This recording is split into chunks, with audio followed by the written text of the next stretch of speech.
Assalamualaikum warahmatullahi wabarakatuh, sahabat SKTVnet. Kali ini kita berjumpa kembali di channel yang sama.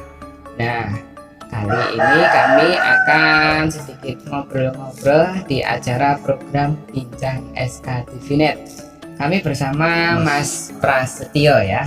Beliau adalah salah satu narasumber yang nanti akan memberikan sedikit uraian informasi yang perlu sahabat ketahui. Seperti apa? Oke, kita akan memulai ya. Untuk obrolan kali ini kita akan membahas tentang wayang Kanjeng Sunan Kalijaga. Nah, kenapa toh harus ada wayang ya? Nah, kita akan mencoba ngobrol dengan beliau, dengan Mas Prasetyo. Kita mulai untuk obrolan kali ini ya. Ini tentang wayang. Wayang pada umumnya itu dilakukan dari zaman ke zaman, dari zaman Sunan Kalijaga hingga sampai sekarang itu masih terus ada dan terus dilestarikan. Nah, kita akan tahu tentang dakwah wayang Sunan Kalijaga. Kita akan menanyakan dengan beliau, Mas Prasetyo. Oke, seperti apa Mas Pras untuk sejarah tentang wayang, mungkin sejarah wayang yang dilakukan oleh Sunan Kalijaga? Kalau yang saya akan sedikit saja mengenai wayang Kanjeng Kalijaga ini, kawan-kawan, pada masa itu kan masih masa selain Islam ya. Saya bilang masa selain Islam, nggak nyebut nama agamanya kawan-kawan ya. Kemudian para wali itu model dakwahnya dengan damai, ada yang menikahi putri-putri bangsawan, pendekatan budaya, dan pendekatan memasukkan ilmu-ilmu Islam ke dalam budaya wayang. Budaya wayang yang dimasukkan oleh Kanjeng Sunan Kalijaga, karena pada masa itu wayang digemari oleh penduduk, khususnya penduduk Jawa. Kalau saya boleh sampaikan kawan-kawan, di sini memang kita ini letaknya kita adalah di makam Mataram Islam. Di sini ada makam Raja-Raja Mataram Islam. Di sini ada paling atas ada Kanjeng Pangeran Jayadrana, itu bilang leluhur saya generasi ke-11 Mbah Jayadrana itu. Kemudian di bawahnya ada yang Kanjeng Paneswapati, ada Kanjeng Pemanahan, kemudian ada juga paling bawah sini ada Ki Ageng Bangir, kawan-kawan. Untuk Kanjeng Paneswapati ini adalah putra Sunan Prawoto, itu merupakan cucu Sultan Patah dan cucu Kanjeng Sunan Kalijaga. Karena kenapa? Karena bapaknya Kanjeng Prawoto itu adalah Sultan Trenggono menikahi putri Kanjeng Kalijaga. Jadi di sini juga ada keturunan Kanjeng Kalijaga gitu. Jadi saya sampaikan untuk dakwah wayang ini adalah dakwah menyisipkan Islam melalui budaya wayang yang sudah digemari oleh penduduk Jawa. Jadi sudah digemari baru kita memasukkan. Kita tidak mengadakan kawan-kawan. Sudah digemari oleh penduduk Jawa, terus kita memasukkan ajarannya melalui yang sudah digemari sehingga bisa masuk. Berarti ini ya Pak, berarti wayang itu sejak zaman sebelum Sunan Kalijaga atau Sunan sudah ada ya selain Islam ya. Sekarang kalau saya ini kawan-kawan jelaskan contoh gini, kita senang sepak bola kawan-kawan, lalu kita masukkan lewat sepak bola gitu. Jadi kita tidak suruh bubar sepak bolanya, tapi pas sepak bola teman-teman dikasih tahu kalau minum dengan tangan kanan, kalau ketemu ayah ya kita menghormati orang tua gitu, kalau pas adzan ya kita berhenti sholat, atau nanti setelah sholat baru kita latihan gitu. Jadi tidak menyuruh berhenti sepak bolanya, tapi kita masukkan pada saat kita sepak bola itu kawan-kawan. Kalau kita suruh berhenti, sedang bulu tangkis, sedang voli disuruh berhenti, nanti akan terjadi permasalahan gitu. Jadi seperti itu kawan-kawan. Nah, itu ya penjelasan singkatnya. Kemudian ya, ini penjelasan sudah ya, kita akan mencoba menanyakan tentang hukumnya ya. Hukumnya tentang wayang itu apa toh? Monggo dijelaskan. Gini kawan-kawan, kalau seperti, maaf ya ini saya nggak nyebut bentuk ya.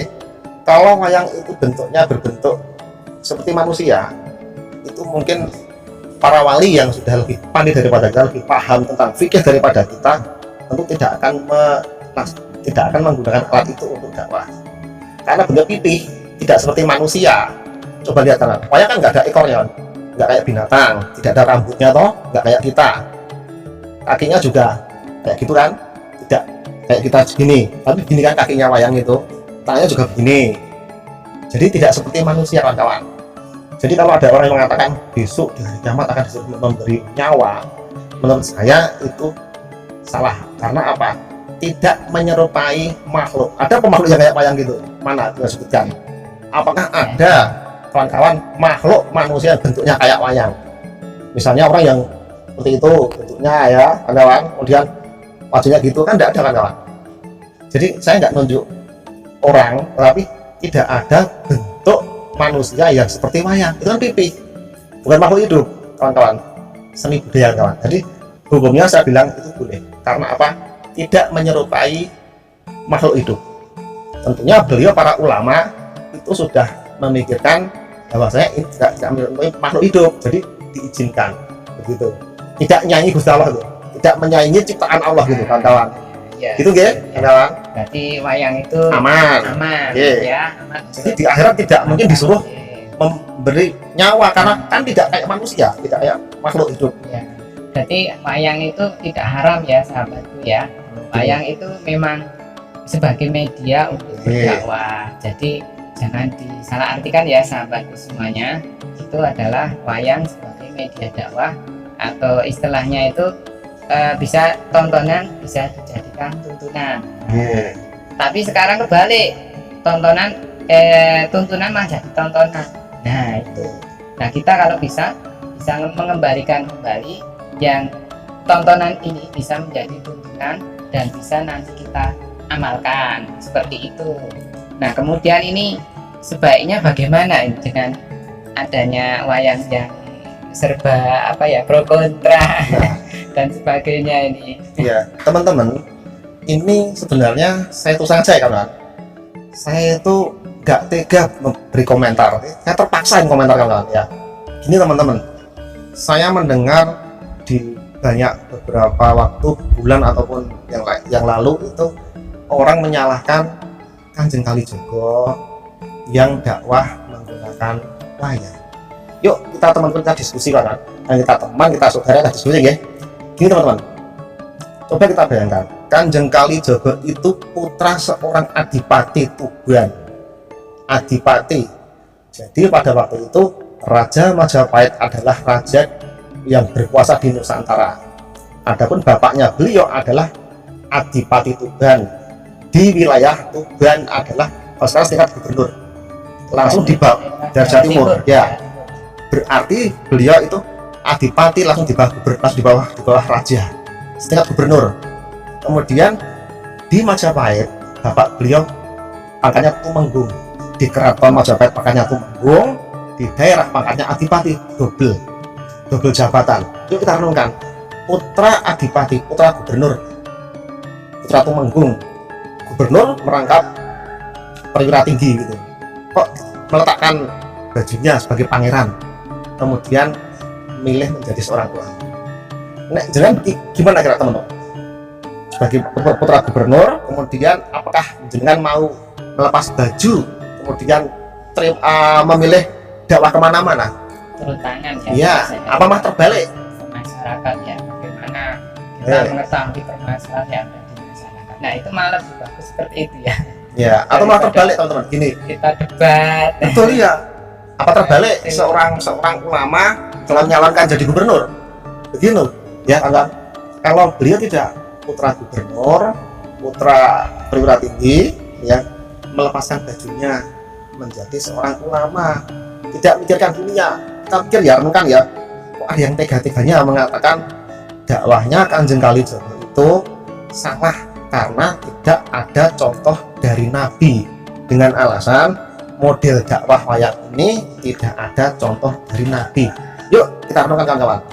Ini ya, mohon izin saya membaca huruf hijaiyah nggih kawan-kawan, seperti dari mulai alif ya, ba, ta, ra, jim, ha, kha, dal, zal, ro, za, sin, shin, shod, dot, to, do, ain, ghain, fa, qaf, kaf, lam, mim, nun, wawu, ha, hamzah, ya, lam, alif.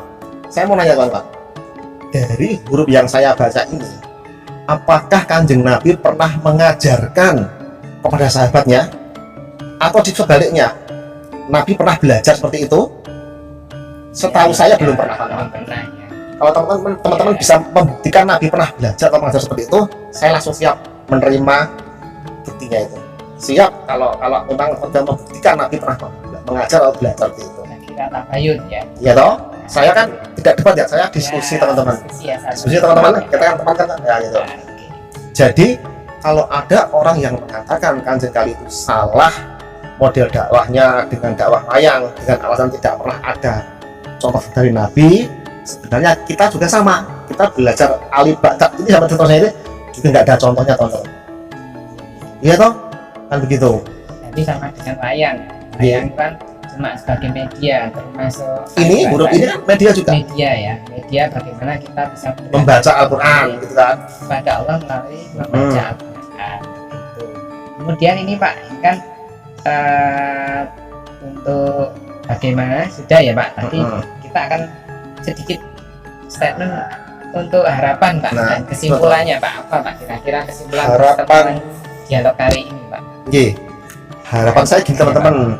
Saya mengajak teman-teman, mari kita sibuk mawas diri. Tak ulangi, sibuk mawas diri, sibuk memperbaiki diri, jangan sibuk mengkoreksi Kanjeng Sunan Kalijogo. Lebih baik mengkoreksi diri sendiri. Oh, saya itu masih banyak salahnya, saya masih banyak khilafnya, saya berbuat baik. Jangan menyibukkan diri untuk menyalahkan Kanjeng Kalijogo, teman-teman. Begitu ya. Kemudian harapan saya ini orang, kita menghormati para ulama, para pendahulu kita yang sudah menyebarkan agama Islam. Yuk kita pikir orang, kita ini memeluk Islam dari mana? Dari Bapak Ibu toh? Bapak Ibu dari mana? Dari Simbah.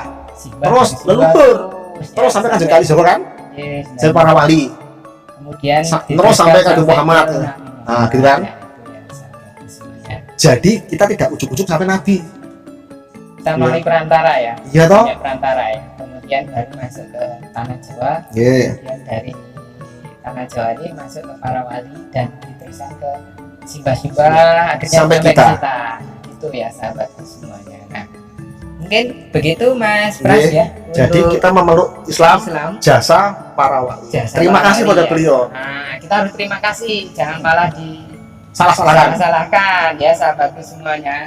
Nah, mungkin begitu dulu ya. Kita akan jumpa besok lagi dengan tema, tentunya tema yang hangat-hangat biar nanti sahabatku tahu tentang sejarah Islam dengan budayanya ya. Oke, begitu sahabatku semuanya, terima kasih. Kalau ada salah dari kita berdua, ya. Kalau ada dari Allah Taala ya, kita kalau punya salah dimaafkan ya. Dimaafkan ya, mungkin itu kesalahan dari kami berdua, dan kalau ada benarnya mungkin dari Allah Subhanahu wa Ta'ala. Begitu, terima kasih. Assalamualaikum warahmatullahi wabarakatuh.